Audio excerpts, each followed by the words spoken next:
Bonjour à toutes et à tous, amis passionnés, amis du sauveteur et puis tous les autres que j'oublie, évidemment comme d'habitude. Donc aujourd'hui, une vidéo, on va chercher un tracteur, un deuxième tracteur pour le musée. Il s'agit d'un Massey Harris Pony 811 des années 50 à peu près, autour de 1953, quelque chose comme ça. On va faire une petite balade, donc je vais le chercher avec mon grand-père. On prend le Land Rover, la remorque, et on est parti à Condat-sur-Vézère. Donc ça se situe dans le Périgord noir. C'est un village qui est magnifique. J'ai vu quelques photos. On vous verrez quelques petites photos plus tard dans la vidéo, pendant le voyage. Moi j'ai juste vu comme ça des photos sur internet. Ça a l'air quand même relativement sympa. Niveau architectural et niveau paysage de la campagne. Ça a l'air sympa. Pony, qu'est-ce que je peux dire dessus? C'est un moteur de Simca Aronde. Enfin, le même que la Simca Aronde, à quelques différences près. Il y a le collecteur d'échappement qui n'est pas tout à fait pareil. Le radiateur qui n'est pas tout à fait pareil. Bien sûr, à chaque fois, le radiateur, le collecteur s'adapte au châssis du tracteur, au capot. Le carter d'huile aussi, avec la pompe et la crépine, c'est différent. Celui de la Simca Aronde est plus... Comment je peux expliquer? Va être plus large, ce qui fait que si on veut le mettre dans le pony, ça passe pas. Je le sais parce que mon grand-père a fait l'expérience sur un pony qu'il a, parce qu'il y a eu plusieurs ponys, donc il y a eu le pony 811, 3 vitesses, après il y a eu le 812 qui avait 5 vitesses, mais je sais qu'il y a eu d'autres versions avec des relevages hydrauliques, après il y avait des relevages manuels, donc moi c'est un relevage manuel qu'il va falloir que je remonte. C'est un tracteur qui a servi pour pièce à un monsieur qui a restauré le sien. Et donc du coup il le revend parce qu'il a fini sa restauration et qu'il veut garder qu'un seul pony. Et que c'est déjà assez d'occupation quoi. Donc voilà, il vend le deuxième, donc nous on va le chercher. Donc oui, il y a relevage manuel comme sur le mien. Il y a relevage hydraulique avec une pompe à huile qui se situe entre le radiateur et le bout du moteur. Que je vous montrerai un petit peu dans quelques jours. Enfin, pour moi dans quelques jours, pour vous dans quelques minutes, on va dire. Quand je ferai la présentation du tracteur, un petit tour chez moi. Donc je vous dirai un petit peu où se situe quoi pour voir à peu près quoi. Et donc il y avait le relevage manuel, il y avait le relevage hydraulique avec un tout petit vérin qui agissait en fait sur le relevage manuel. Donc c'était pas un relevage 3 points, un relevage puissant, mais ça évitait de forcer à la main pour lever les charrues derrière par exemple. C'est tout bête, mais c'est bien utile. Donc il y a eu aussi le relevage hydraulique, dont le relevage 3 points, pas mal de gens connaissent, ce qu'il y a sur la plupart des tracteurs. Qu'est-ce que je peux dire dessus? J'ai le crochet d'attelage que je vous montrerai. J'aurai quelques petites autres pièces aussi avec. Bon ça vous verrez après plus tard dans la vidéo quand on ira les chercher. Je sais qu'il y a quelques autres pièces que le monsieur m'a dit. Donc après on verra. On va partir pour un petit trajet de 150 km. Puis on va aller chercher le tracteur, pique-niquer un petit peu. Il faut quand même manger. Et puis après on rentre quoi. Donc je vais vous mettre des petites photos du voyage. Quelques petites photos du village. Parce que moi je trouve que c'est toujours sympa. Peut-être un petit tour là-bas du chargement. 2-3 photos du chargement. Et puis après moi je vous retrouverai un peu plus tard chez moi. Avec le pony rendu chez moi. Pour vous montrer un petit peu le pony de plus près, faire un petit tour, parce que je vais pas filmer chez le monsieur et tout. C'est des choses que j'aime pas faire, sauf si c'est vraiment exceptionnel, là je vais demander. Là bon, on va faire un chargement d'un pony, je vais pas vous mentir que j'ai un peu la flemme d'emmener mon trépied et tout. J'allais dire mon matériel, mais j'ai juste un trépied, enfin juste, c'est déjà pas mal, mais j'ai le trépied, donc bon. Allez, je vous emmène avec moi et puis je vous montre ça. Donc je vous dis à tout à l'heure et profitez des belles photos de paysage. Je vais essayer de vous faire des photos vraiment sympas.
Donc voilà les amis, je vous retrouve donc devant le pony que j'ai déjà, bon, on commence un petit peu à bosser dessus. Les roues je les ai enlevées, elles sont dans le coin, juste là-bas là, hop, devant mon doigt, je vous montrerai tout à l'heure.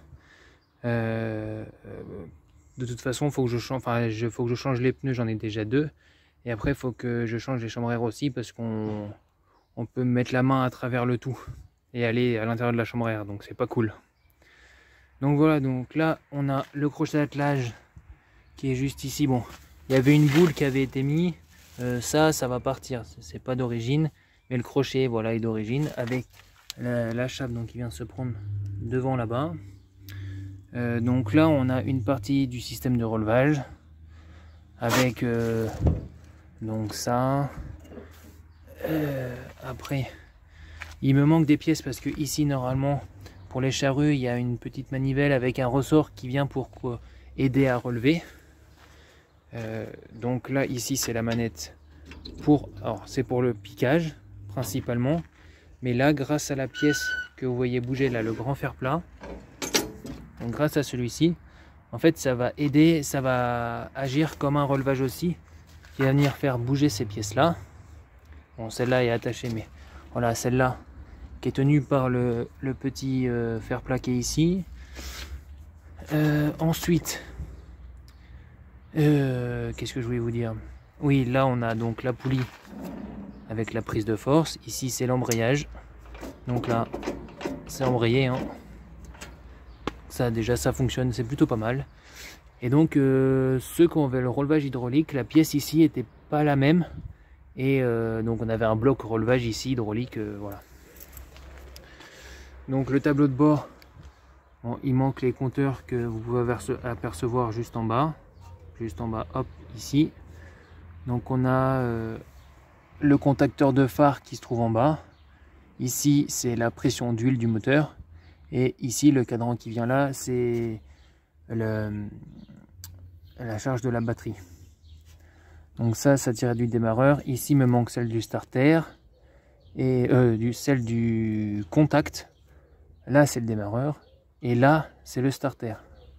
Alors c'est pas starter parce qu'il y a un S, hein, parce qu'il y en a aussi un ici et c'est pour démarrer. Donc voilà, l'accélérateur se fait au volant, il n'y en a pas au pied.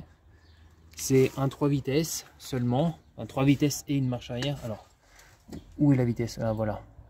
Donc, vous avez première, deuxième, troisième et marche arrière ici.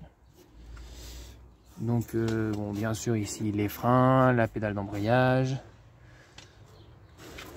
Après qu'est-ce que je peux vous dire? Ça va pas dessus, ici c'est pot d'échappement et il faut éviter que ça pleut dedans. Donc ici on a la batterie, on a les deux tôles là qui sont par terre qui viennent en fait refermer par dessus. Vous avez vu plutôt les photos. Donc ensuite, donc le compteur que je vous parlais, il a pris un petit peu l'humidité. Donc on a la pression d'huile ici, l'ampérage de la batterie et le contacteur de phare. Hop, et lui, je vais essayer de le caler comme ça, histoire qu'il soit plus par terre. Parce que ça pourrait être bien.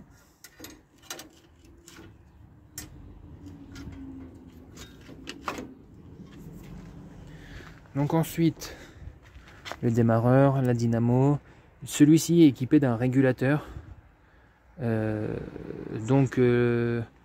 L'accélérateur vient agir, c'est cette tige là que je vais changer, qui se prend ici, là comme ça, et qui vient se mettre ici. Là, je sais pas si vous voyez derrière où il y a le fil de fer.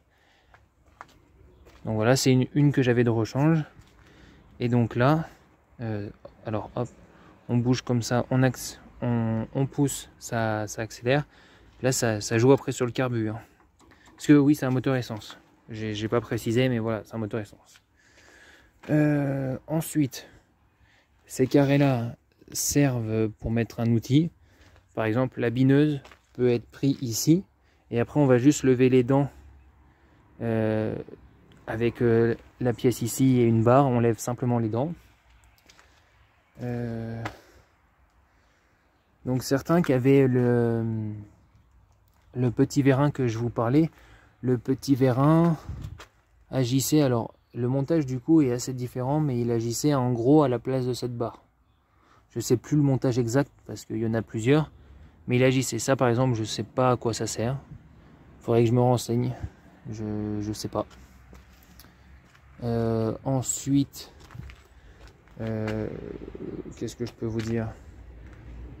Je peux essayer de poser le téléphone et puis de vous faire tourner un petit peu le moteur. Et ça va pas être pratique parce que j'ai pas grand chose pour le poser. Alors je peux peut-être faire comme ça. Je sais pas si ça va tenir.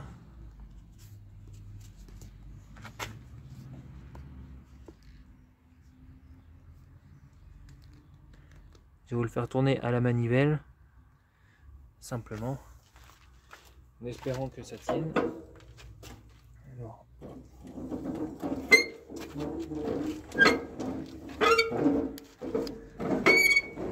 Donc là vous pouvez voir que tout tourne. Hein. Et les compressions, vous inquiétez pas, elles sont là. Il y en a certains qui ont une calandre et je crois que c'est les plus récents. Ça doit être les 812. Ici il y a le logo Masearis qui est comme ça.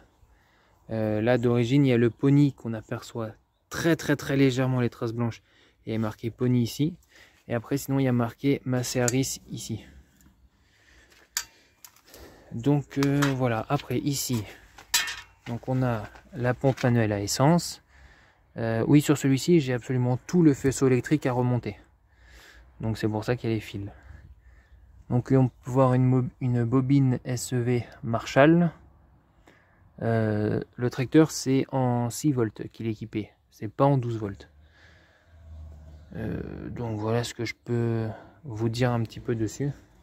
Et donc pour ce côté, hop, voilà un petit peu. Après on a une plaque ici que j'ai pas nettoyée. Donc c'est les recommandations de graissage avec les différentes huiles. Graissage général, la graisse Shell. Les moyeux de roue c'est une autre graisse. Boîtier de direction c'est pas la même huile. Boîte de vitesse et trompette, voilà, c'est cette huile là. Enfin, voilà, il y a plusieurs, suivant la température, il y a plusieurs huiles à employer. Et donc après la barre du crochet, donc voilà, elle vient jusqu'ici. Il vient se prendre là.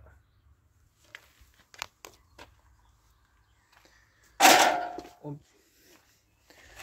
Donc voilà, je vais aller vous emmener pour les pièces. Donc là, les roues arrière sont là. Vous voyez bien que là, le pneu, et ça c'est le côté le plus joli. Hein.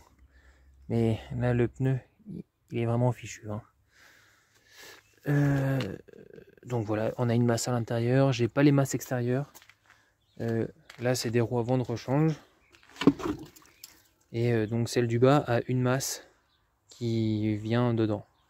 Que je vais pas vous montrer parce qu'il faudrait que je sorte toutes les roues et j'ai pas vraiment envie. Il se met moitié à pleuvoir en plus. Donc ensuite on a cette barre à trous qui vient se mettre en fait au milieu du tracteur. Voilà, la barre à trous, là il me manque une pièce, enfin, il me manque 2 pièces. On a un fer plat avec la même forme qu'un sucre d'orge, je crois, qui vient prendre ici, qui descend, et après il y a un petit axe, enfin un petit axe, une barre ronde qui vient chercher la barre à trous, et la barre à trous du coup va se situer ici, là où je passe avec ma main. Ensuite donc j'ai le système de relevage d'avance, un autre siège d'avance qui est un petit peu abîmé. Il y a une autre poignée ici de relevage qui est juste ici. Motoculteur, c'est, je fais une petite aparté, mais c'est un Staub PPU. Il y aura une vidéo aussi dessus. On va lui faire un montage que pas forcément beaucoup de gens connaissent et qui est complètement d'origine. Et donc pour le Pony, j'ai après la caisse à outils que je vais vous montrer juste après où elle se fixe. Voilà la caisse à outils avec la plaque qui vient se mettre par dessus et qui fait office de marchepied, d'où les stries dessus. Donc la caisse à outils vient tout simplement se fixer ici, là, dans le trou qui est juste là. Donc il faut office de marchepied. Et puis l'autre côté, on met son pied où on peut et puis on râle pas. Donc voilà les amis pour la présentation du pony. Bon, j'avais déjà un petit peu commencé le remontage parce que faut que je puisse le bouger, donc voilà, j'ai commencé un petit peu. J'avais oublié de filmer, alors j'essaierai de filmer un petit peu tout au long de la remise en route du pony. En tout cas, je fais pas mal de photos, donc bon, si jamais je n'ai pas le temps ou je peux pas trop filmer et tout, je vous ferai pas mal de photos avec, j'essaierai de faire des explications par-dessus. Et puis voilà quoi. Ce que je peux vous dire d'autre, c'est que déjà, j'ai vu le nombre de vues sur nos autres vidéos. C'est génial. J'ai vu qu'on était 73 ou 74 abonnés à l'heure où je fais la vidéo. C'est énorme. Franchement, c'est génial. Ça fait du soutien et tout. Donc, n'hésitez pas non plus à aller voir sur les réseaux. Sur Insta, Facebook, il y a pas mal de photos sympas, de photos à l'avance. Il y a les événements. On sera à la randonnée de Parcours pour la Pentecôte. La randonnée, je crois qu'elle se fait le dimanche. Mais je le dirai ça sur Instagram et sur Facebook. Donc c'est pour ça qu'il ne faut pas hésiter à nous suivre là-dessus. Parce que pas mal de petits trucs qu'on fait. Je peux pas forcément faire une vidéo pour dire on va être à telle fête tel jour et point, la vidéo a duré 1 minute. Bon, c'est pas génial quoi. Néanmoins, si vous voulez que je fasse ça sur YouTube, sous forme de petites vidéos courtes, les annonces, je peux faire une petite vidéo d'annonce sur YouTube, sur Instagram, Facebook, voilà, je mettrai la même vidéo partout.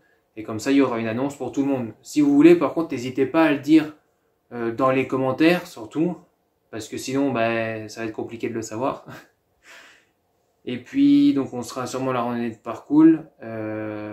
Ensuite, donc, Parcours, c'est en Dordogne. Ensuite, on sera à l'Éther, dans le Nord-Charente.